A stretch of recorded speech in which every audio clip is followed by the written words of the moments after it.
প্রথমে সিটিতে ওম কৃষ্ণায় নমঃ, কপালে কপালে টিপ দেওয়া যাবে না, এই আঙ্গুল দিয়ে ওম কেশবায় নমঃ।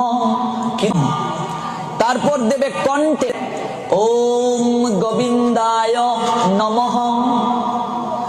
তারপর দেবে শঙ্কে, এই বাম হাতের আঙ্গুলে নেবে সিঁদুর, তারপর এই আঙ্গুলে নেবে সিঁদুর, বাম হাত দিয়ে ডান হাতের শঙ্কে মধুসূদনায় নমঃ।